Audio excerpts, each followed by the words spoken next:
Bonjour chers camarades. Aujourd'hui c'est le temps du débat, des propositions, de la décision collective car il y a urgence à répondre aux besoins des citoyens, à proposer des convergences pour d'autres choix de société.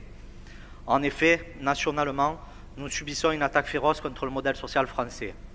Le capitalisme européen veut réduire à néant tous les acquis des salariés en privatisant et en ouvrant à la concurrence tous les services publics. L'accélération de la crise capitaliste s'ajoutant aux cadeaux faits aux plus nantis, abolition de l'ISF, CICE, etc., a augmenté un sentiment d'injustice qui a eu comme conséquence paradoxale celle d'un rejet de toute forme d'organisation institutionnelle, politique, mais aussi syndicale. C'est ce rejet qui s'est exprimé pour une part dans le mouvement des Gilets jaunes. Un fait marquant, la répression policière féroce et la criminalisation du mouvement social contre des citoyens et maintenant contre des militants syndicaux, dont ceux de la CGT qui manifestent pacifiquement. Pour arrêter ces politiques ultralibérales qui détruisent notre modèle social, les convergences sont indispensables. La journée nationale, à l'initiative des UD-CGT du 24 avril 2019, a été construite dans cet esprit. Les dégâts humains occasionnés par le capitalisme surgissent maintenant sous nos yeux. Les intérêts des compagnies immobilières et les décisions politiques qui ont conduit au drame de la rue d'Aubagne en sont le signe le plus significatif et le plus dramatique. Pour ce qui nous concerne, loin d'être anéanties, les résistances à ces choix politiques se développent depuis 2015 et pèsent sur les possédants jusqu'à les suspendre. Proposition d'autres choix pour les finances publiques, 300 millions d'euros d'économie, création d'emplois dans les entreprises locales, collectifs anti-PPP. D'autres indicateurs doivent nous donner encore plus de confiance dans notre démarche, comme le résultat des élections professionnelles 2018, avec une progression en voix et en pourcentage du syndicalisme CGT, maintenant bien implanté à la ville de Marseille. Une syndicalisation importante dans les écoles s'est traduite par de très bons résultats avec une CGT talonnant FO dans 3 secteurs sur 4.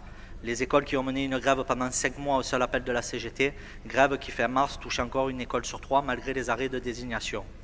Pourtant, un gros travail reste à faire pour redonner confiance aux agents dans le syndicalisme CGT, dans la mesure où le scrutin a été marqué par plus de 50% d'abstention, ce qui nous a fait manquer de peu la mise en minorité de FO dans les résultats en nombre de sièges et le fait d'être la seconde organisation syndicale de la ville. Concernant la ville au sein des services, les conditions de travail déjà difficiles se sont encore détériorées lors du passage aux 1607 heures, avec la perte d'un avantage acquis, semaine d'hiver, la perte de jours de repos supplémentaires, pont, jour du maire, le tout sans création d'emplois statutaires, mais avec le seul recours à la précarité, vacataire, TNC, avec comme conséquence la détérioration du service public utilisé comme prétexte à la privatisation, DSP pour la fourrière, pour l'accueil du pavillon d'Aviel à l'hôtel de ville, le PPP des piscines et des écoles, etc. La réponse de la municipalité est toujours la même, le recours au privé, laissant la population sans recours. Pour autant, plus que jamais, les agents résistent et luttent. D'autres viennent d'arriver et s'organisent, les cimetières, les musées, les parcs et jardins, et par leur mobilisation obtiennent des avancées, paiement de jours fériés, reconnaissance de pénibilité. La lutte convergente pendant plus d'1 an des agents des bibliothèques avec les usagers contre la fermeture des bibliothèques de quartier, Saint-André, Le Panier, et contre un management maltraitant a, elle aussi, débouché sur un résultat positif. La municipalité a dû suspendre ses décisions, même si la bataille est loin d'être gagnée. À la ville, un système syndical s'effondre. FO n'est plus le syndicat majoritaire en nombre de voix, mais attention à ne pas laisser la place à un syndicalisme, ça vous fait de l'effet FO, à un syndicalisme d'accompagnement des choix politiques qui valide le recul social, comme celui de la CFTC-CGC, qui fait campagne contre le clientélisme FO, mais vote toutes les DSP. D'autres attaques encore plus nombreuses arrivent et les réponses de notre camp social doivent être à la hauteur des enjeux. La disparition des services publics est donc un recul social sans précédent. C'est ce que porte le projet de loi sur la fonction publique qui prévoit entre autres la suppression de 120 000 emplois d'ici à la fin du quinquennat.